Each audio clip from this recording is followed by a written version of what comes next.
Aha! It works.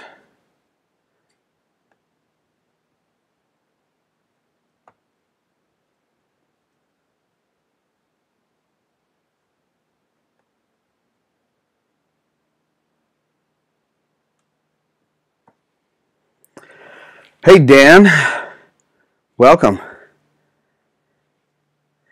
I figure I'm going to give this a couple of minutes for a few people to sign on, and then I'll do the grand welcome. But glad to see you.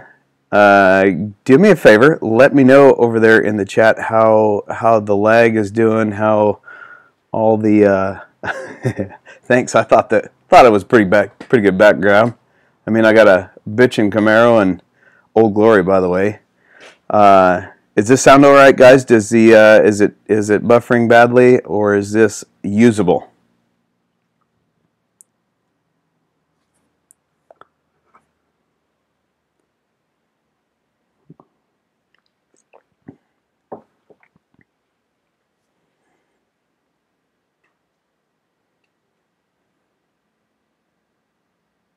Awesome. Thanks, Mephisto. I appreciate that. I was a little bit worried about it. A few of you guys, you know what? There's a handful. Oh, man, 20 seconds. All right. Stephen Green's on the phone, and it looks perfect to him. Sound good. Vid and sound in sync. Outstanding. Hey, so I'll go ahead and welcome you, since it seems as though we've got about 9 folks viewing. Welcome, everybody, to the first ever Zack of All Trades live. A little scary Q&A. I guess a few of you guys got a little preview last night. I was just testing some of the network stuff and basically figuring out the whole system. And well, I thought I had deleted it. I thought I had made it private, and I hadn't. So evidently, about 95 of you got to see the initial try. Oh man! All right, so. There's no script here. There's really nothing off limits. If you guys ask me something that I'm not comfortable with, not comfortable answering or not willing to answer or what have you, I will just tell you that. But I am so grateful to all you guys for being watchers, for being viewers, and man, you guys make this thing fun. Hey Steve, what's happening? Glad to see you, man. Hey, look at that. I got a Steve, and neither one of your guys' screen name is Steve. Hope my comment last night didn't offend you. You know what? I'm going to start out with Born Again Torino's comment, and I'm going to just address that. I will put it this way. Steve, I in fact talked to my wife about it a little while ago. First off, I appreciate your honesty and you're willing to give good critique at the risk of maybe sounding coming off not like you'd hope to. I appreciate that boldness, and I appreciate you letting me know that my chicken video came across a little sideways. The funny part of that is that I really wasn't trying anything different. It was just some weird little corner of my humor that came off. Yeah, it came off looking a little bit forced. But you guys giving me input, you guys telling me stuff in the comments. Hey, this seems funky, or this whatever, is really what I feel allows me to improve the product here. I am what I am. You see what you get, or what you see is what you get. But little things that I can do to tweak, or stuff that I don't notice is sideways, is good to get an outside view from. So let me go down the live chats a little bit. So I got Ticonderoga number 2. I've got Stephen Green, Dan Tuck, Curtis Leowen. Who else am I missing here? Mephisto West and Ticonderoga. I already talked about you. Born Again Torino, 6 Count Family. D Baca, you are in California. I wondered exactly where you were at. Are you going to do any more old tool restorations like you have done before? Mephisto, that is that's a fine question. That's something that I really that I really enjoy doing. There's something really special to me about taking some old thrown away tool and bringing it back to, you know, maybe not its heyday or maybe not its glory, but, you know, as close as you can. And absolutely, I totally plan on doing plenty more of that stuff. I've had a lot of people ask about my grandfather's cruiser axe. And I am still in process on that thing. I just haven't got the I don't know. It sounds like a lame excuse, but I haven't got a hunk of hickory. I want to make a handle from scratch for that. So I've been looking around. There's a place that that's close to me that that does have hardwood, but they don't have any hickory. So I've been kind of looking around for different sorts of wood. I actually have. Recently, I picked up a couple of hunks of pepper wood. I don't remember what's the scientific name of the tree. Scinus. I don't know. It's something crazy. It would sound like I'm speaking a different language, but I am planning on doing a lot more old tool stuff, because that really is kind of a passion of mine. Not only the restoration of that stuff, but learning how to use it. You know, you look around and I'm going to make some broad statements, but anybody can pick up and use a jigsaw, or anybody can pick up and use a, you know, skill saw or handsaw, not handsaw. But when you get to the old tools, there's so much of that stuff that because better technology has come along, you know, maybe more reliable or easier technology has come along.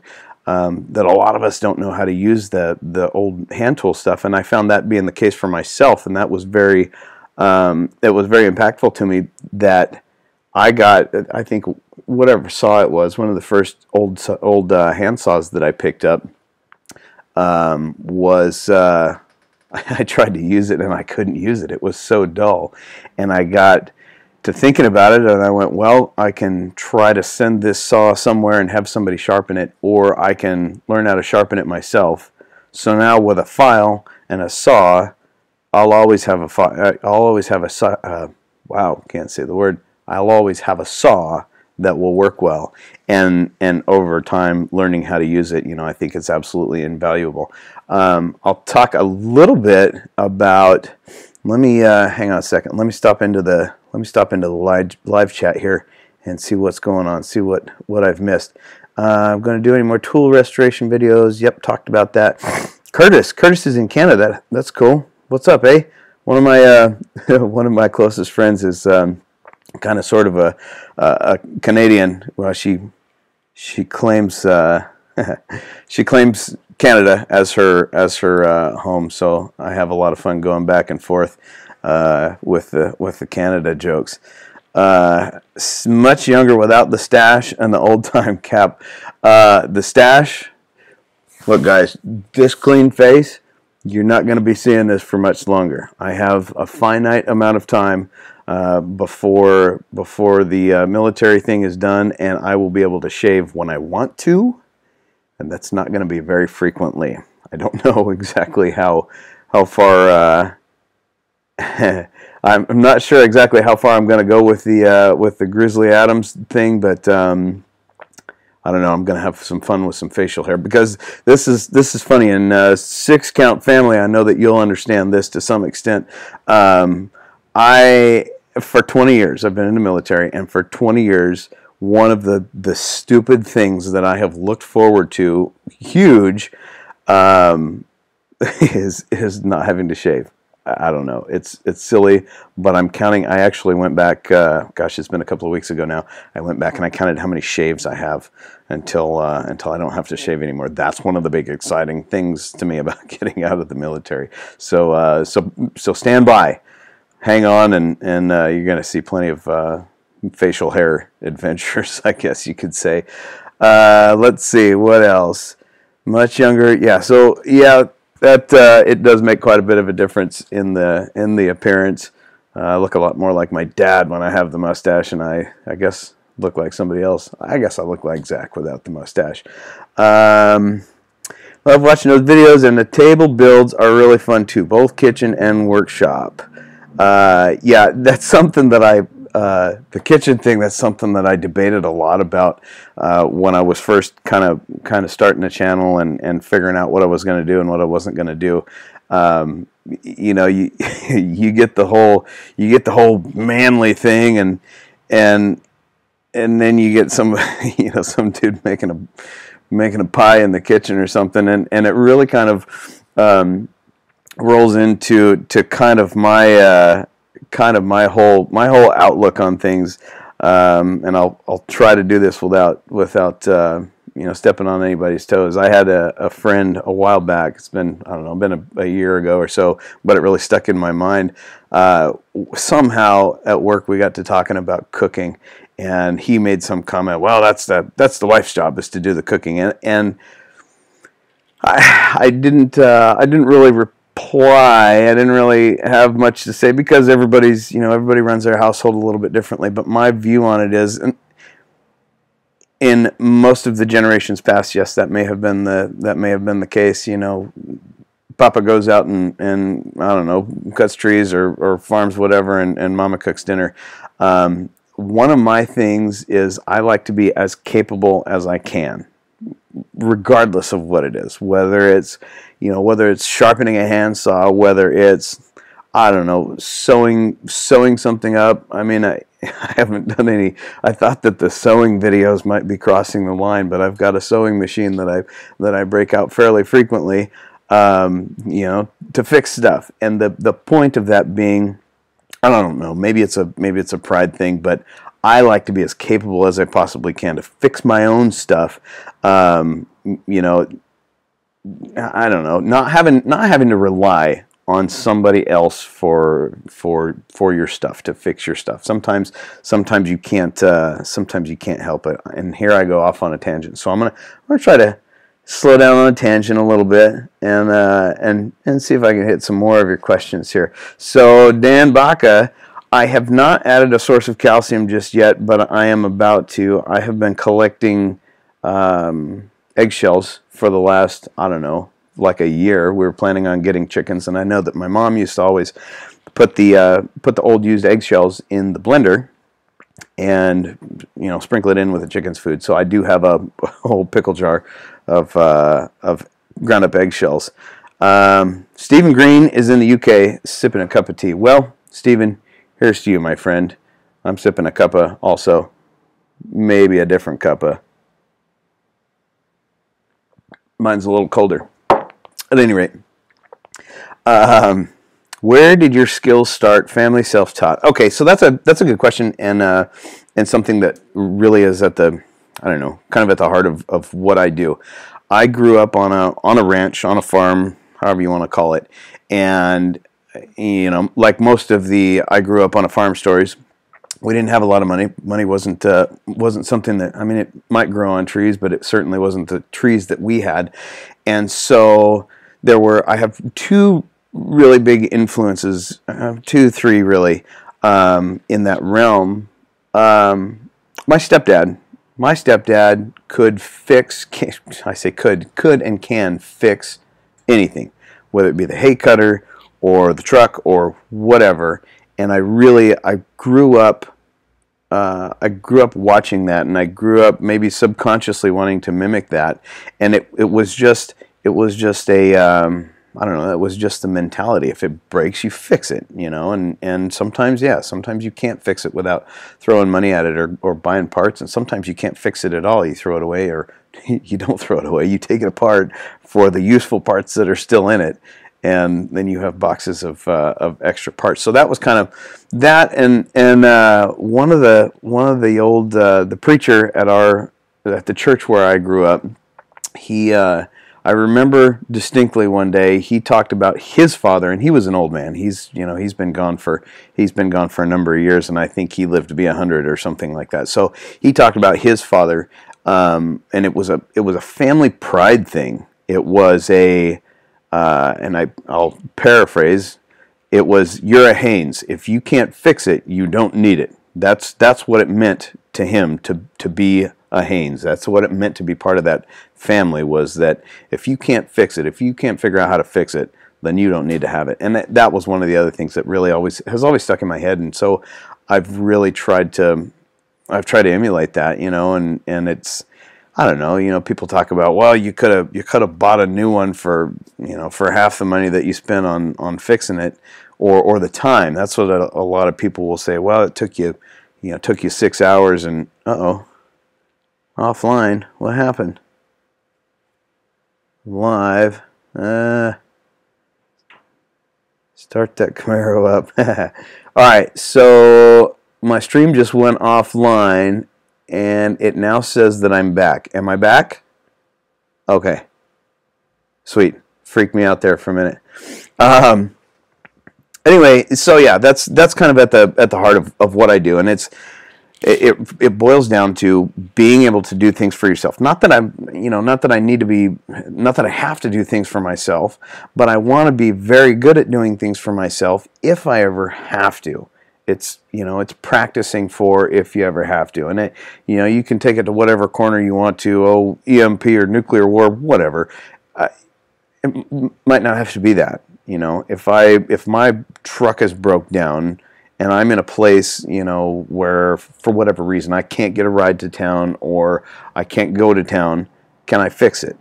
And that's the thing that I've practiced a lot doing. Go Grizzly Adams. I did last winter and my wife loved it. Did get old though and made me look older. Yeah, Steve, that's the thing with the loss of the mustache. So my wife is she's a big supporter. She likes the facial fur. She's not as much of a fan of the mustache all by itself. And so, I don't know, a handful of months ago, you guys saw when the mustache disappeared, I decided that in order to make things a little bit easier in the house, when I do go full beard, I figured I would be nice to my wife and give her a little bit of smooth face for for a handful of months, and she's fully on board with this plan. She understands that she's going to get a smooth face for a little while, and then she's not. She's going to have to contend with the facial fur. Let's see. Let's go down to comments a little bit. Top chefs in the world are men. You know what? That's a very good point. That's a very good point. And maybe maybe some of that insecurity of, well, maybe I don't want to show cooking. Maybe that was something within myself that that needed to be addressed. This reminds me of talking to a buddy over the fence on a Saturday afternoon. So, you know what? That's kind of what I was hoping. No, not kind of. That's a lot like what I was hoping that this would turn out to be. Steve, you mentioned something about this is why you like the channel in the first place, and that's because it's, this is me, man. My same old dirty shirt, and not all polished and not all studiofied, and that's what I want to continue to be. That's what this channel is, and that's because that's who I am. I am a little bit of a nerd where it comes to researching things or trying to make things better. I can get a little bit carried away with trying to learn the best. I don't know, whatever. So I do what I can with the lighting to make it more watchable, with the sound to make it more watchable. But I don't, outside of learning as I go. I have no intention of being anybody except for this right here. Let's see. Are there any new workshop adventures or tool or workshop creations or anything like that to come in the future? Maybe. Yes, Stephen Green, there are. I have I've got. I guess you can't see it in the frame here. I've got Grassy's Weed Whacker. That's going to be a repair that. Along the lines of, can it be saved? I've got that coming up. Man, I've got a list this long of tools to be restored and things to make and so yes, there's a lot of that in the future. I'm not entirely sure when in the future, but it is coming. Let's see, what else we got here? Dan says, as a customer and a maker, that knowing how to sew. Costumer, man, Zack, as a costumer and maker, that knowing how to sew is just as important as knowing how to weld. That's no joke, man. I don't haven't made a whole lot of stuff, from scratch for myself, but always, yes, fixing stuff that's broken is at the heart of it, and really, you have your tools. Okay, it's still going. You have your tools, you have your vehicles, you have all this other stuff, but what about the stuff you wear? What about if you need to modify something? There you go. Let's see. All my prepping is going to go to those left behind. You know what, Steve? I don't disagree with that. There's a very good chance of that. Trevor, you made it, dude. Hey, Trevor, I didn't get into the comments last night. I was reading the comments last night, but I didn't get the opportunity to reply to them on the keyboard. Man, I'm sorry to hear of your loss. It's never cool, and my condolences go out to you and the rest of your family. And dude, I'm stoked to see that you're here. That whole job offer thing really kind of blew me away. I continually talk about the whole community thing, and when I saw that, it was like, wow, no kidding. I know that there are people out there praying about my situation. I know that there are people, rooting for me, and man, I got people offering me a job. So I really appreciate that. That really touched me. I was handy in my 20s, but been a suit and tie guy for the last 30 years. Watching YouTube repair videos and just trying to fix things has been liberating. Awesome. Curtis, I'm really glad to hear that. That's there are a couple of goals, a couple of aims with this channel. One of them, and I'll be very honest about this. When I first started the channel, I was in a pretty bad financial spot.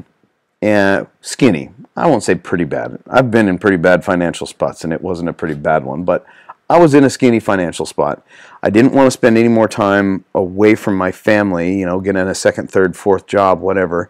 And was looking for, I sat and I asked myself the question, how can I maybe produce a little bit of additional income by doing things that I'm already doing? So I stewed on that a lot. What is it that how can I do that? How can I put that together? And through talking with my wife, we kind of came down to the fact that, what is it that I do? What is it, not my job, not my career, but what is it, what is it that I do that just comes naturally to me? And that's just fixing things, just fixing stuff that's broken, making stuff for myself or, for our family is what comes absolutely natural to me. So my intention was to try to figure out a way to make a little bit of extra income while doing that, and the YouTube thing came as that was kind of the solution to that. The other point, the other aim in this YouTube channel is not to show you. I mean, it can be, but not to show you how to sharpen a saw or fix a weed whacker or whatever, because your weed whacker is going to be different from my weed whacker. But it's to show you that, hey, you know what? I'm just a regular dude. Yeah, I'm mechanically inclined. I've been fixing stuff for a long time, but I'm just a regular dude. And if a regular dude like me can fix it or try to fix it, there's been stuff. I don't remember what was the last one that I showed on video, but there's been plenty of stuff that I can't fix. But to give it a try. Is what's key. There's a sense of satisfaction that comes out of it that's hard to match, and it's if you can't fix it, guess what? It's already broken.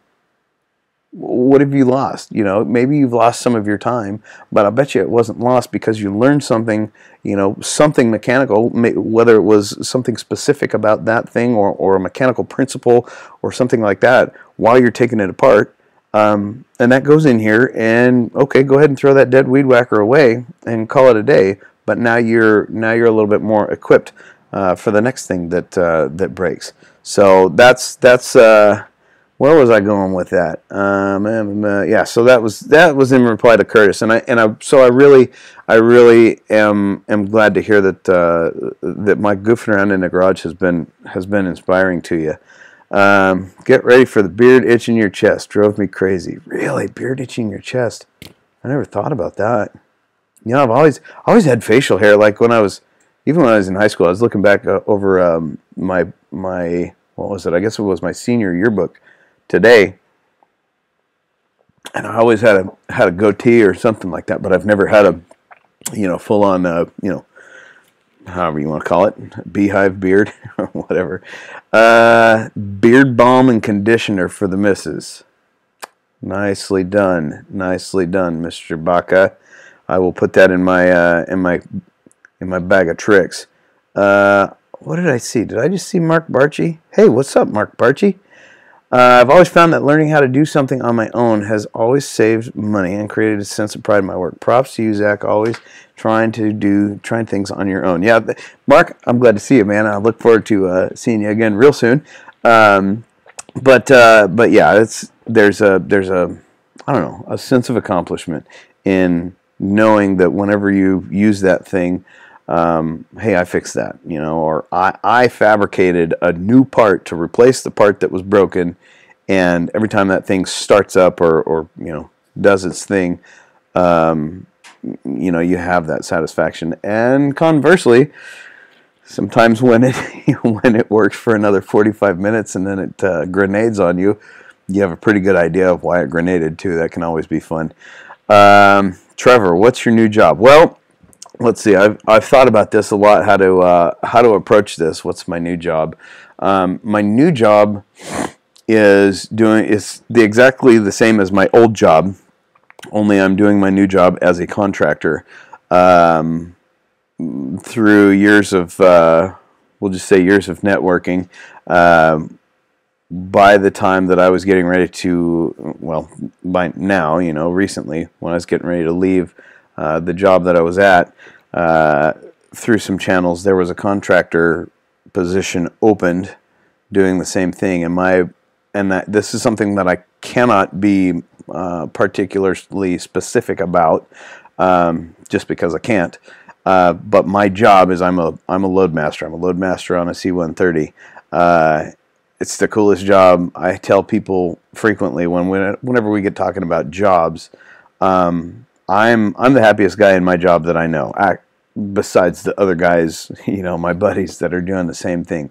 If somebody years ago had given me a pad of paper and a pencil and said, create a job, concoct a job out of your head that would be awesome, I couldn't have put together all of the nuances of this job that make it just, I don't know. Job satisfaction is through the roof. I really love my job, and so yes, there was some uncertainty about it. I had a pretty good lead on this job. Have had a pretty good lead on this job for a little while, but word of mouth is word of mouth, and it's hard to. No, it's not hard to. It's impossible to. How should we say, count chickens before the eggs have even been laid, right? So there was a bit of stress in that, plus the fact that getting that job was, actually securing that job required the things that I had never really done before: the resume, the job interview, all the other stuff that goes along with that. So that's my job. Yeah, I'm so stoked to have this job. I get to do the same thing and not shave, basically. Rolling along. Steve found me when I was restoring an old handsaw. Just picked up a World War II Liberty handsaw with a Bakelite green and red handle. Great wall hanger. Wow. I'll have to take a look, check the old Googles about that.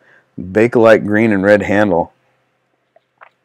That's pretty cool. There's, I'm sure every generation has said this about generations following, I guess. They don't make tools like they used to, and that's one of the things that I love about restoring the old hand tools, is that truly, that the first, well, really any of those saws that I've restored, I firmly believe are far superior in quality to anything that you can buy right now. I mean, just the fact that this is a 100-year-old handsaw, and with proper care, cleaning it up, sharpening it, it's as good as the day that it was new. Maybe it doesn't look like it's new, but functionally it's that good. That's, those are the tools that are going to be around for generations and generations if we take care of them, and if we teach the following generations how to use them and how to take care of them and how to restore them when they find them in a pile of rubble somewhere. Let's see here. Anyone military I know has discipline. It's an easy decision. Well, thank you for that, Trevor. I really appreciate that. I'm here to tell you that there are, well, let's see how I say this without being disparaging. I've seen a few pups come through in the military that have had absolutely zilch for discipline, but typically those are the guys that don't stick around very long. Those are the guys that get not booted out, but wind up not re-enlisting. Mephisto, learning how to do things on your own is how I found your channel, and you've taught me a lot, so thanks for doing them. I'm at the age now where I wish I had paid Dad more attention. Man, ain't that the case. Holy cow, you hit the nail on the head right there, Mephisto. Between parents, grandparents, the old folks, man, I can't, I have an example, and since I'm live right now, I can't think of it. I'm having kind of a brain fart, but there have been numerous things that, that I can remember. I can remember my grandmother talking about, or my granddad talking about how to do. Can remember that it happened, but I have no recollection of what was the content, and that's it's scary, really, because there's so much knowledge and so much stuff that people have done that's gone, that never gets written down, or it does get written down, and it's written down in the library in Alexandria somewhere, and we'll never read it. And knowledge that took people, hundreds, thousands of years to figure out just goes away, and that's terrifying to me.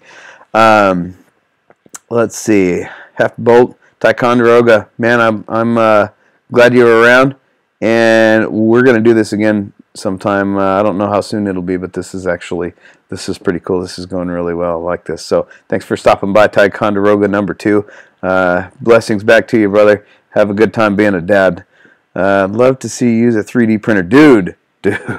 Steve, that's one of the things on my wish list is a 3D printer. I've talked to I don't tend to like to accumulate. Now that would be a lie if I said I don't like to accumulate a lot of stuff, but I don't like to.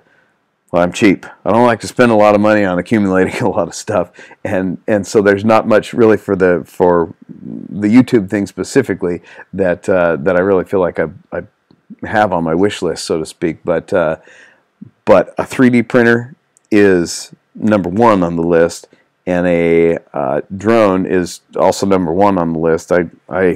I don't think that honestly, I don't think that I'm ready for, or don't really have the things going on that would put a drone to good use right now. But those are the 2 things that I don't really have a timeline on when I hope to be getting either one of those. But a 3D printer, now that I'm saying all this out loud, a 3D printer would be so much more useful. And I learned something from a friend of mine at work the other day, and you might follow up on this yourself. He said that the library, the public library, I guess it was county library or something like that, or a lot of the libraries have 3D printers in the library for public use. I have not yet followed up on this, but how valuable is that? Because most of the things that I have not been able to fix have been the result of some stupid little plastic thing breaking, and super glue might hold it in place for a minute, but it doesn't fix it. So, rebuilding that part with a 3D printer, man, yeah, that's coming. And I'm sure that the first time that I actually venture into that realm, I'll bring you guys along with me to to watch it. If you told us you'd have to kill us, yeah, that's pretty much it, Trevor. I have some clearances that require me to not talk about some stuff. I have friends from my time in the Air Force that love their jobs as a loadmaster. Been told many times they will stay. Yeah. Mm-hmm. The thing about being a loadmaster that's the most awesome to me is that it's not never, but it's rarely the same thing over and over and over. And I'll give you a little bit of I don't know, knowledge on this, whatever. For as big as the C-130 is, the center of gravity has to. Hey, what's up, Richard Evans? Glad to see you. For as big as the C-130 is, the center of gravity has to fall physically within an area that's about, I think it's 26 inches roughly, not very big. And so it's a huge Tetris game. You got to put things, heavy things up here, heavy things back here, balance everything out, and so it's always changing. It might be, you might be hauling pallets worth of, toilet paper, or you might be hauling vehicles or whatever. And even with all that, you have to maintain your center of gravity limitations. And with that being said, it's, well, depending on who you ask, it's easily as important of a job as the guy in the pointy end of the airplane flying the airplane, because a loadmaster can kill a crew just as fast as a pilot can. So I absolutely love it.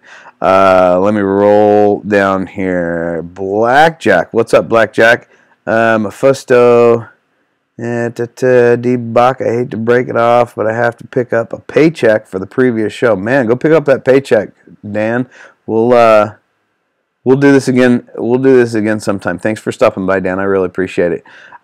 Trevor, not a career man though. Hold on, what did I miss here? Not a career. I'm proud to see your subscriber doubled since I jumped on board. Yeah, man. This is we're down to about $600. Wow. That's pretty cheap for a 3D printer. Yeah, the whole subscriber count thing on YouTube has been a real surprising thing to me. I don't know. I did a fair amount of research and a fair amount of learning, I guess, in order to try to make this a good YouTube channel with all the things that qualify something as being a good channel, both content and the lighting and the sound and whatnot. And but still, I was thinking last night. I was looking back to when I did a thank you video for 20 subscribers. There was a guy who subscribed to my channel. I can't think of his name off the top of my head. Yeah, it'll come to me. Anyway, a guy who subscribed to my channel in the fairly early days. I want to say it was in the when I had 500 or maybe 1,000 subscribers. This dude had 10,000 subscribers, and I was like, I can't. You look at the huge guys, and they're in a different world. And for me anyway, I don't know. A lot of those guys are regular guys, and I know that, but it's hard for me to connect with those. I don't know. What am I trying to say here? With those type of people, thinking, man, I could be like that someday. I identify more with the little guy, and when that guy that was 10,000 subscribed to my channel, I was like, holy cow, this is amazing. And here I sit at the cusp of, I don't know, I think I'm at the cusp of 7,000 subscribers. And man, what a journey it's been. I would never have figured that it would have gotten this far. So now it's kind of like, man, I wonder what's in store. I wonder where it will go. Let's see, what else? Richard Evans, what's up? Glad to see you, Richard. Where are you at, Richard? What country are you in? That's all I'm going to ask, because I don't want you guys to ask me where I live. Mephisto, been a while since I was in, so apologize if wrong terms between branches. Did I miss something there? No, career man guy. Oh no apology necessary, Mephisto, for terms. Well, everybody has their own different terms, but a lot of them are understood across services. Some good 3D printers, recalibrating. Not a career man comment was in reference to discipline. Yes, yes, you are correct. And I was kind of thinking about that, Trevor, that your career man comment. Um, I gotta get that car on the road, bro. I'm gonna start working on my C10. Hey, so this car, I don't know. I don't know if I talked about it much when I did the video about the car. Um, this car is roadworthy. It just needs, and this is stupid, it needs a water pump. It needs a water pump. When I moved to the place that we live now, I drove it here, and I got, what did I do? I don't know. I think when we moved, we only moved about 10 miles or so, and when I got nearly here, it was dribbling water all over the place, and so when I pulled it in, I just kind of parked it, knowing that it needs a, I don't know, what's a water pump for a Chevy 350 costs, like $35 or something like that. It ain't much, that's for sure, and it doesn't take but about 45 minutes. Yeah, maybe 45 minutes to change it. It's just been pretty low on the list of priorities. Eventually I'll get it going. It's a pretty awesome car. Yeah. That's one of those things. That's one of those things that here's what I'll tell you. I'm on the West Coast. I've been very. I put a lot of thought and a lot of consideration when first starting the first time in a YouTube channel as to, how what's the word I'm looking for? How transparent to be with where I live, and there's a lot of people that are very, very practically give you their address, and some people that aren't. With some of my experiences in the military, there's a thing that we have called OPSEC, operational security, and basically you don't give any more information than what you need to, because all you guys are cool. But who's to say, I'm not a paranoid person, but who's to say there's not some schizo that I might offend someday, and want to come put a horse head in my mailbox or something like that. So I will say that I can tell you I live on the West Coast.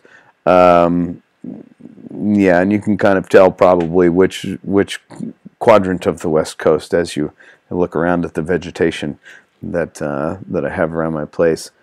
40 minutes. Funny thing is about that, Steve. I'm kind of I don't know. I heard somebody use the term introverted extrovert or extroverted introvert or something like that. And it's something about my personality that I know. Yeah, that's a fact. Innocent as a dove and wise as a serpent. I am I'm a social person. I love talking to people. I can pretty well make friends with just about anybody. Consequently, talking for an hour, it's a little bit of a challenge. I was a little bit worried coming into this that I wouldn't have enough to fill up an hour space. But I had problems in kindergarten because because that's all I wanted to do was talk. I say kindergarten. I had problems all through school because that's all I wanted to do was talk to my friends and talk to my buddies. So it is a little bit challenging to do in this setting, or I thought that it would be a little bit challenging. It really hasn't been, especially with all you guys' participation. This is awesome. What would have made this really awkward is if I had pushed the go button and nobody made any comments. That's when it would have gotten difficult to talk for a half hour, let alone an hour. So thank you guys. You guys are making this actually work. You guys are making this awesome. Let's see. Be innocent. Yep. Got through that. Had a clearance in the Air Force 20 years ago. Very familiar with OPSEC in the Bay Area-ish. Camaro year. Richard, this Camaro, and I have a look back in the catalog. I don't know. It's been maybe 6 months ago, probably less than 6 months ago. I did a little video kind of explanatory about the Camaro. This Camaro is a 76, and I'll tell you a little bit more of the story than what I told on the video. I bought this Camaro about, well, let's see. end of high school came around. I had a little bit of money. I had always wanted a 72 Camaro. Split bumper, awesome looking car. And in the area where I grew up, I could not find one. There was not one, well, not one for sale anyway. And this one I had driven by, a couple of times a week for years. It belonged to the wife of one of the local pastors. Our town was a town of about, we'll call it 400 or 500 people, and we had 1, 2, 3, 4. We had 4 churches. And this car belonged to the wife of one of the pastors in our community. And when she and the pastor had started dating, of course they were young, they got together, they started having kids and whatnot. And eventually the car, this was her car, this was her college car. I believe she was the second owner of the car. They started having kids and life started going on, and the car got parked. There was nothing wrong with it. It just got parked underneath a pine tree, and it sat there for about 5 years. So I bought it for a song, just because they wanted to get it out from their yard, and it was a 76. I don't like the look of a 76 Camaro, particularly the front end of a 76 Camaro. It's got the ugly, wide aluminum bumper. It's not quite late enough. I forget. I think it was 77 or 78. I believe it was 78 when they first did the urethane covered, one-piece bumper. It still had the aluminum thing underneath it, but it was that, a little bit more sleek look. Man, the 76 just had that ugly bumper out front, and it was close enough, and the price was right, so I went ahead and bought it. And then years later, gosh, I think it was, let's see, that was 97 that I bought it, and it was probably 2001 or 2. Gosh, I say that was years later. It's funny how time changes your perspective on things, isn't it? So a few years later, anyway, I came across a guy who wanted some parts that I had, and he had a 72 parts car. So I just went ahead and bought the front of that parts car from him, traded him. It was the lower valance, the fiberglass lower valance on that 76. I traded him that lower valance and $20, and he cut with a cutting torch, literally with a cutting torch. He cut off the front of that car about halfway back through the wheel wells, the front wheel wells rather, and gave me the whole front of it. So I grafted, which wasn't difficult. It was kind of plug and play. I just unbolted and rebolted, and I bolted on a 72 front end onto the 76 Camaro. So the purists around, tend to raise an eyebrow at the fact that my Camaro on the back end is a 76 and the front end is a 72. But who cares? I didn't build the Camaro for concourse car shows. I didn't build it for the purists. I built it because it was what I wanted, and I'm very happy with it. Like I said, I bought it in 97. Man, here we are 20 years later. I bought it June 9th of 97. So yeah, I've had that car for 20 years plus a couple of weeks. Let's see. Have you had a favorite video you made, or I guess maybe a favorite tool or project you've done? Mephisto, I was thinking about this last night. I was kind of coming up with a list of questions to prepare for. What sort of stuff are people going to ask about? And I honestly, some of my favorite videos, my personal favorite videos, one of my, gosh, I don't know, it might have been my 3rd or 4th video, or somewhere around in there. It might have been my 2nd. It was called, what was it called? It was called Simple Pleasures.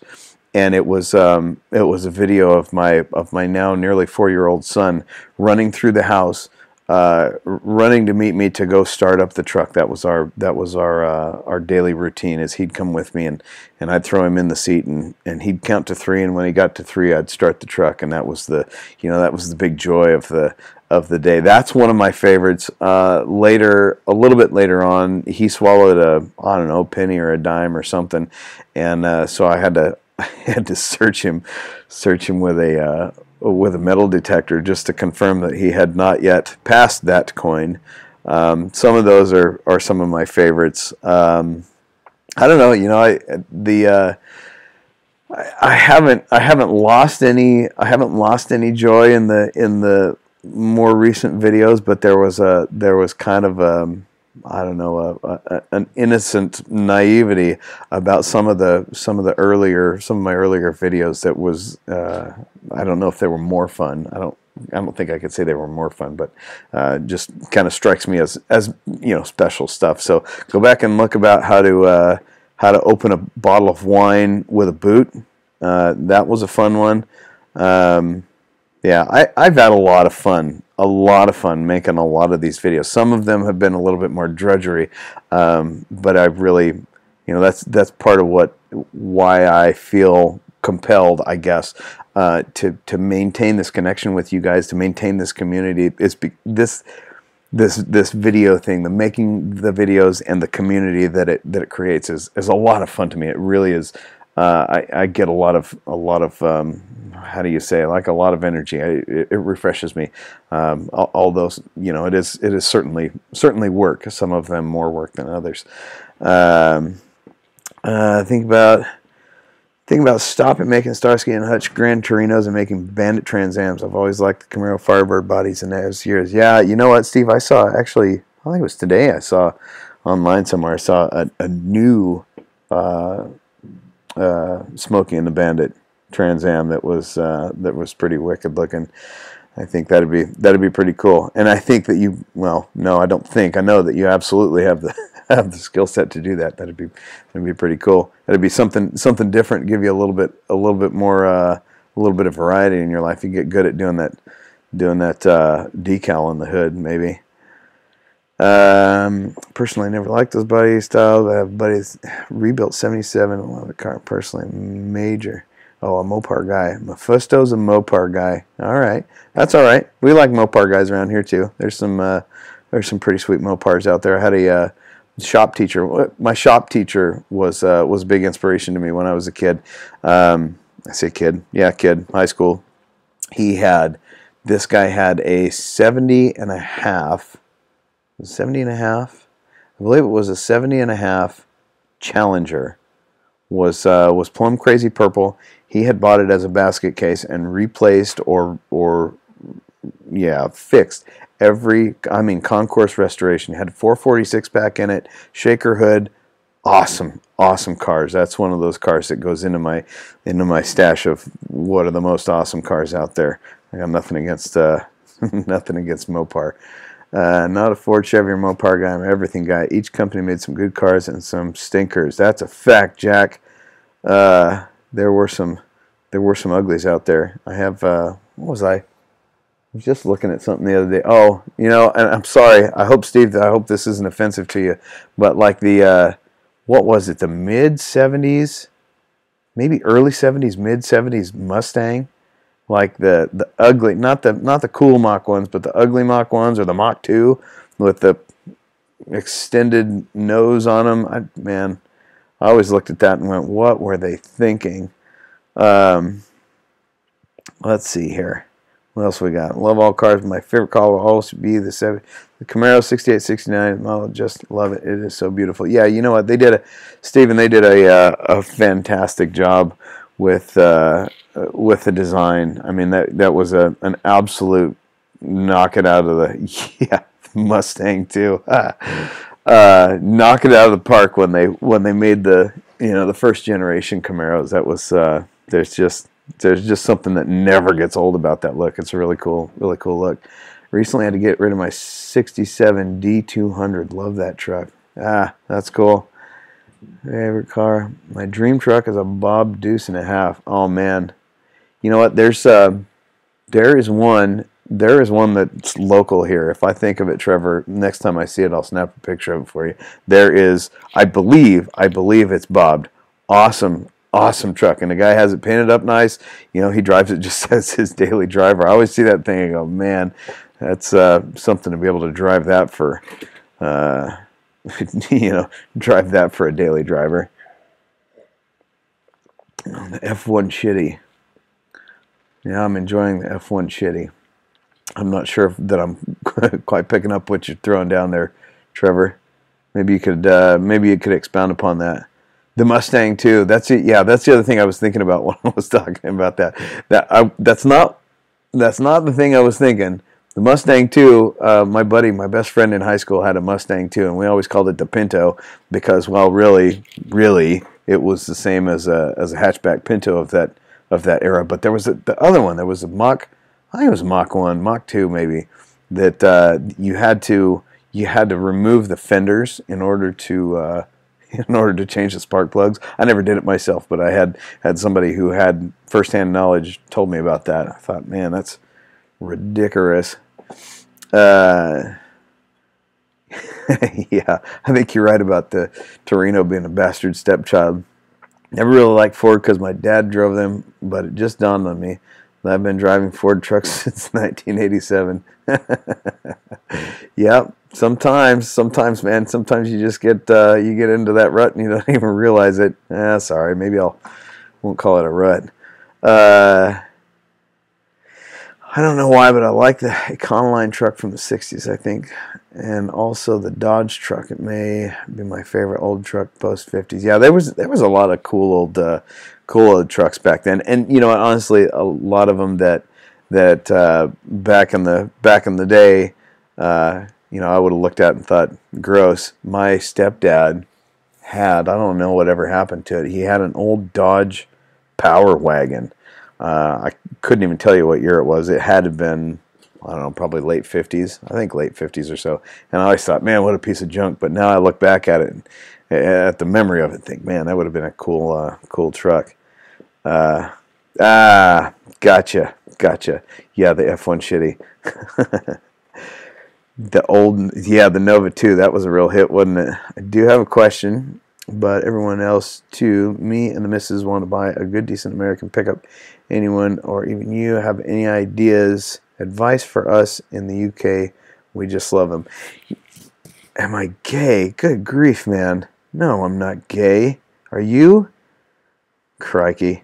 As far as a good American pickup, I don't feel like I'm really qualified to answer that question. I bought the F-250 that I have because of the engine that it has it in. It's got a 7.3 liter turbo diesel, and as far as I can tell from my research, it's one of the best diesels in the American market. And so I bought that one. I got to tell you, it's 200 and what have I got on it? 260,000 miles or so. And the fit and finish, the trim is starting to, the inside stuff is starting to show some wear. That's for sure. The engine's strong as the day is long, but all the little creature comfort stuff inside is starting to not work quite as well. I can't disagree with Curtis or Mephisto. Like I said, I'm sorry, I'm not really a good yeah. On occasion, Trevor, mine has done the same, except for that's because I was underneath it and it was leaking oil all over me. That made me wet. There is something about that Power Stroke, though. They did a really good job when they put that together. All right. Well, we got a few minutes left. I'm not committed to hitting the stop button right at the hour mark. But what else do you guys have? What other kind of questions you got, or what have you? Let's see. No, that's fine. Thank you. We are Ford lovers, so I'll look into it. All right. Where, out of curiosity, Stephen, where are you at in the UK? Are you in jolly old England? Is it jolly old, merry old? I don't know. We Americans and our knowledge of other countries, pre-emission standards.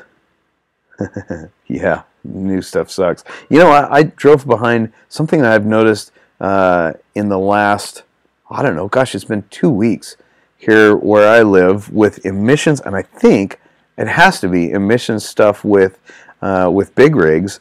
Riding my motorcycle back and forth up and down the freeway, I have noticed really strongly in the last couple of weeks, you get behind a truck and it smells. It has an acrid, nasty, like burning trash smell almost, and you see occasional puffs of white smoke coming out of the smokestack. And the first one I saw, I thought maybe there was a problem with it. Then I went around it, and it was like brand new looking truck. And over the last couple of weeks, I've been behind a handful of them. Man, the emission thing just makes me sick. I think it's the what is it? The diesel exhaust fluid. What a travesty. Curtis, do I hunt? You know what? I enjoy hunting. And I'm a little ashamed to say that I haven't done a whole lot of it in my upbringing. My dad and my dad's family were big hunters. There was always venison in the freezer. And then after my dad passed away, and I got my stepdad, hunting just was never really a thing. I mean, I was always out hunting little stuff, hunting squirrels and robins and birds and stuff like that. But I never have really experienced. My yellow man got a whiz to throw out. Get on it. Glad to have you. Thanks for coming by. We'll do it again sometime. But I enjoy hunting, but I haven't done it hardly at all as far as deer hunting or big game hunting. I have a cousin who is quite the accomplished hunter. In fact, I have a lot of hunters in my family. But where I'm at right now, hunting is something that takes a lot of I don't know. Maybe I'm just lazy. It takes a lot of time and preparation and money to go find a place to hunt. Hopefully the next place that we live, where we're going to move to eventually, hunting will be a little bit of a different story, where we can just go and hunt. So I do enjoy it. I just don't do it very often. I still use the kitchen table you made. I didn't think you made any screws or nails. Yes. Hey, so that dining room table, when I finished making that dining room table with, you're right, no screws, no nails, no glue, it's all pegged together.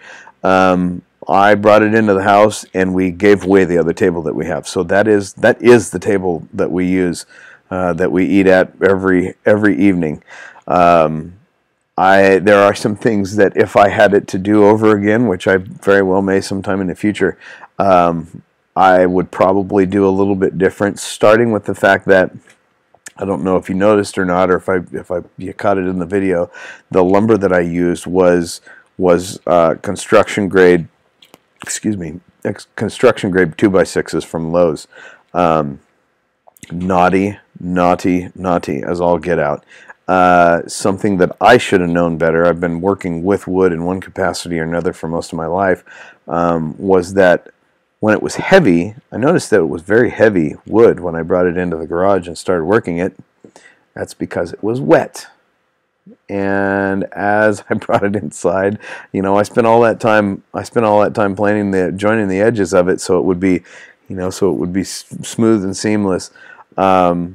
It now has gaps of, it's not quite a quarter of an inch, but easily an eighth of an inch between all the boards, which makes me a little bit crazy every time I look at it. But it's still as sturdy as it was to begin with, and I imagine we're going to be eating on it for a long time, probably until I either replace the top of it just because it bothers me, or until I make another one, because I hope to have someday, I hope to have a dining room that's a banquet hall. It's going to be big. I don't know, I'm going to have to build it with these own two hands of mine, but I hope to have need of several tables in my dining room. Maybe thinking about the Mustang starting in 79, bought a new 70. Yeah, maybe so. Joe, you got on it, you could hear the turbo, but the car didn't go faster. That's pretty funny. It sounded cool though, didn't it? Diesel fumes. Yeah, dude, a headache is right. I was, what was it? It was last week. It was late last week. I was riding back from somewhere, and I was on a two lane road, or one lane going each way, and I had to get around that big rig because it really was giving me a headache. riding behind it. I thought you purchased some land. Looked like good hunting land. Yeah, so that's the big thing in the future. My wife and I purchased some property. I don't know. I guess we bought it a couple of years ago, and it's not unfamiliar property. It is in the area where I grew up, really, and it's completely undeveloped. I mean, there's a logging road that's on it, but they're never in history. I don't know, unless there was some Indians that lived there once upon a time. Never in history has been a home on it. So we get to start from scratch, and I would be lying to you if I told you that that's not something that I obsess over, is trying to figure out what's the absolute best place to put a house. So that's where we're going to be going after my retirement ceremony. We're going to go up there for. Oh, Brian, you're the one that asked me about my Benchmade a little while ago. I have been thinking about that. I'm sorry that I didn't get back to you on that. We'll talk about that in a second. But our property up north, as soon as my retirement ceremony is done, I have about a month and a half of leave saved up. So we are going to bolt straight up there. We're going to do, I don't know, we're going to do a little bit of nothing and kind of put a little bit more effort into trying to figure out where to best put a house so that we can get started at least making the plans on that. Yeah, it's coming, Steve. It's coming. Brian, yes, I would like to do a do I have it on me? Oh man, this is embarrassing. I always have my knife on me. And this morning when I got up, I didn't put on my jeans with the knife in the pocket. My Benchmade is something that is always, except for right now when you're asking about it, is always with me. And that is one of the ideas, or one of the things on the pretty close to the top of my list on upcoming videos that I'd like to do, because I can't say enough good things about that Benchmade that I have. And you know what, I've thought a handful of times about doing you see people do detail their EDC gear. I think I was watching, I don't know, a handful of years back, I saw Wrangler Star doing an EDC video, and I thought, what is EDC? Well, I guess I'm a little bit behind the times. I quickly learned what EDC meant, and man, that dude carries around a lot of stuff. I guess it's commensurate to what he does, but I thought that it might be kind of fun, and I might just do that to go through my EDC stuff for my flying job, because that knife is always with me on my flying job. It works great for eating my lunch. It works great for opening cans.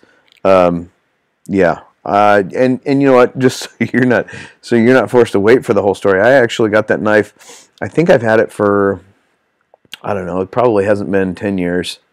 It's been an easy 5, maybe 6 or 7 years ago.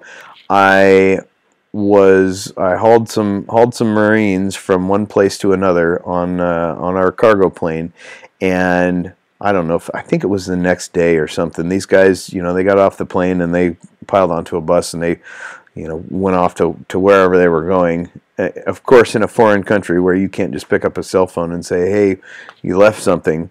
I went back through, cleaning up the airplane, picking up the trash and whatnot. And this is kind of one of the fun things about the C-130 gig. Man, people leave. You wouldn't believe the stuff that people leave on the airplane. But I found this knife, and it really wasn't, I wasn't in a position where I could track down this whole gaggle of these guys and say, hey, somebody left their knife, left their Marine knife. And so I decided at that point that rather than freak out trying to find this guy, I would honor his memory, because I know that dude, I was hauling him out of an ugly place, and I know that dude had sacrificed a lot, and so I've kept that. It's a Benchmade Presidio Marine Corps edition, however you want to call it. I've kept that in my pocket and use it. We're in the basement. I'm not in the basement, man. I'm in my garage.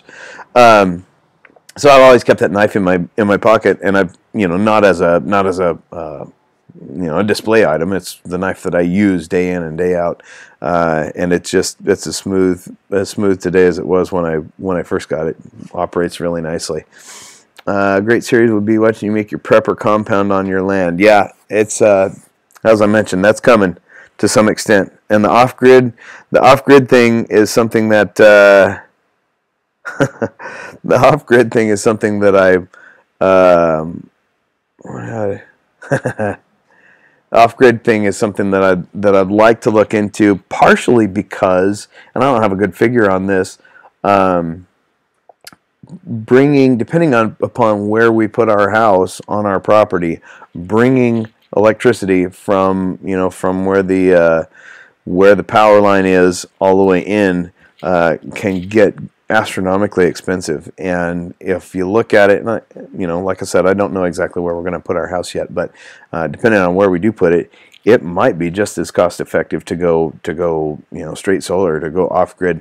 The off grid thing is something that's very very intriguing to me. I mean, people have been doing things. People have been living relatively comfortable lives. At least some people have been living relatively comfortable lives without electricity for most of human civilization.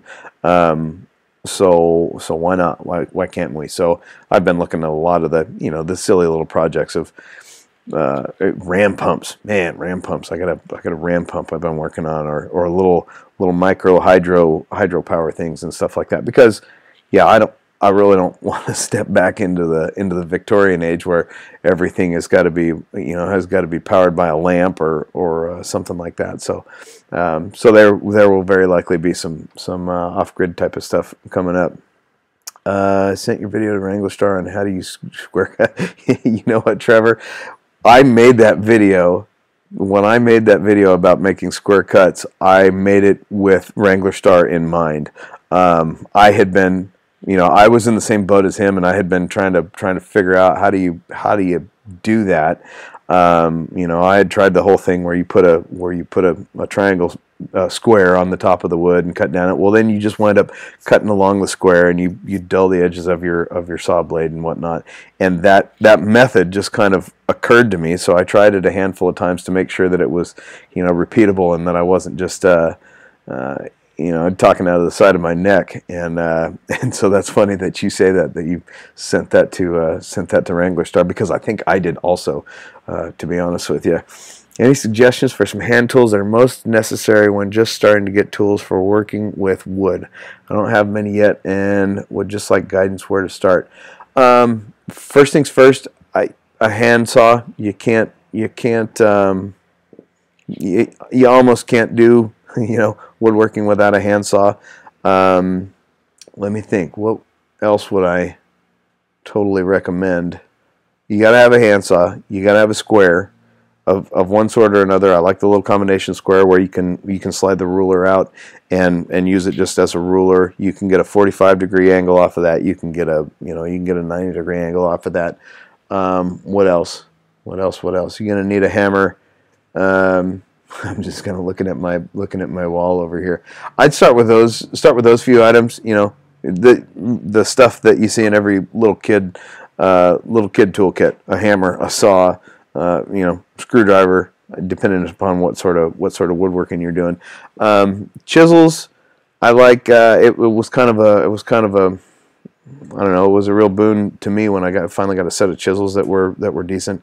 I've spent a lot of money on them. I don't remember what I spent on mine, but it was like, I don't know. It was like inside of $20 for a set of what I consider to be, they work well, decent little chisels. I've got a video on that a while back. They're what are they? Buck Brothers chisels. I think I bought them at Home Depot or something like that. But I consider those few things. And when you find a saw, don't just get a saw. Get a saw as well as a saw sharpening file.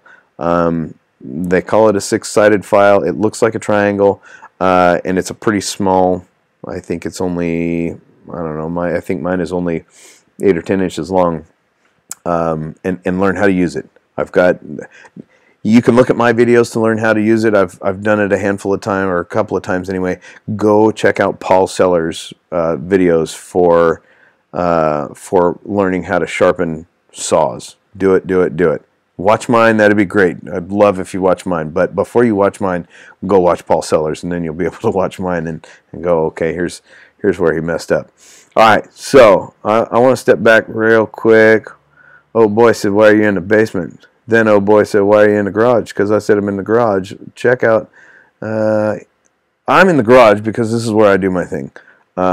This is my workshop. This is my, this is sort of my man cave. And on top of that, my 4-year-old and my 2-year-old and my wife are inside taking naps. And if I was doing this, I have a fairly small house, so I'd have to be whispering if I was doing this inside. That's why I'm in the garage. All right, and they're starting to stack up. But let me hear. Oh boy, let me hear what the challenge is.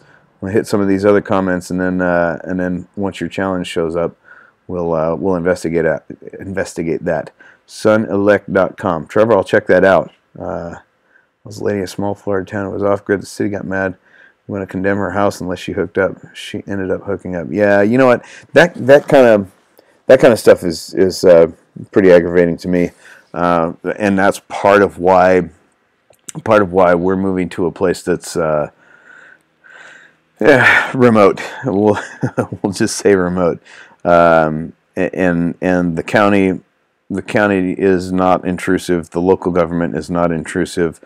All the same federal laws and all the same rules kind of apply to where we're at. But there's that thing about enforcement, and I don't intend to be a lawbreaker and just do things because it's what I want to do, and to heck with the laws. But when it's common sense stuff like that, I don't want to have anybody looking up my nose. And the place that we're eventually going to move to is pretty much that. I can be off grid, and nobody's gonna say boo about it.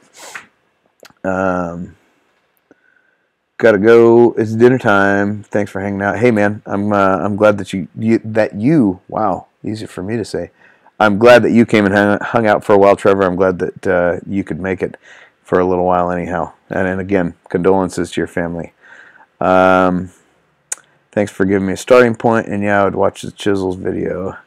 Also, I've watched some of his stuff too. Yeah, Paul Sellers is, Paul Sellers is kind of the woodworker's woodworker. He's the guy that I go to if I'm trying to learn how to do something and I'm looking for a video on how to do it. So cannot recommend Paul Sellers enough. So we're getting close to the end here. I'm going to wait for a couple of minutes here to see if oh boy will show up with this challenge. And so I guess in the process we'll just kind of start doing some signing off. Not a whole heck of a lot of change, I don't think, really, in the future. Things are still pretty crazy for me and for the family right now. Just crossing all the I's, dotting all the T's for getting out of the military. There's a lot of medical appointments. There's a lot of appointments here and there. There's a lot of stuff to do that I'm pretty well wrapped up in. But as I can, I'm going to do my best to get into. Try to keep some videos coming. And I said it in the announcement video for this, is I cannot begin to describe how grateful I am to all of you guys who, when I told you why I wasn't making videos, all of you guys who came alongside me and said, hey, do what you got to do. We'll be here when you get back. That was huge. That was absolutely huge. So. Thank you for that. Have to do a live stream again. It's fun and insightful. You know what? We might make this. I don't know. What do you think? Should we make it a weekly, every other weekly? Because I kind of dig this. This is kind of fun. And I think that now that I have it all kind of nailed down how to do it, it might. I'm not sure. Might have to happen later on in the evening. But we can definitely do this. Do this on a more frequent basis. Stephen agrees. Sweet. All right. Well, I guess oh boy isn't going to show back up with that challenge that he had for me. Something tells me, well, never mind. We'll see. We'll see what shows up. Oh boy, if you're still watching, go ahead and drop that challenge into the. Hang on a second, Pablo. I'll get to you in a second. If oh boy has that challenge to come up with, go ahead and drop it in the comments on. I don't know. I guess this video will remain up for a while. Yeah, I'll leave it up. Yeah, I think he might have run away. Hey, if he's still lurking, go ahead and shoot me that challenge, and if it's worth addressing, we'll address it. And Pablo, yes, I did fix that car behind me. Go back about a month, maybe 2 months. Gosh, 2 maybe 3 months, and I've got a whole video kind of explaining the whole process behind that. And if you stick around the channel, you'll likely get to see pretty soon. I don't have a real good timeline on it, but we'll get the car out and maybe we'll go find us a hot rod night or something. So I'm going to go ahead and sign off. It's been an hour 20. Man, I thought it was going to be tough to fill up an hour. You guys are awesome. Thank you for making this such an interactive, like no kidding, like just a few dudes sitting around shooting the breeze. This has been really fun, and I look forward to doing it again real soon. So again, thank you much. What's up? Steve, take care, man. We'll do it again, and I'll make sure to give a little bit more notice maybe next time before we do it, so people can plan. Not that somebody's going to plan around a Zack of all trades live stream, but yeah. Anyway, thanks a lot, guys. We'll see you again real soon. Take care.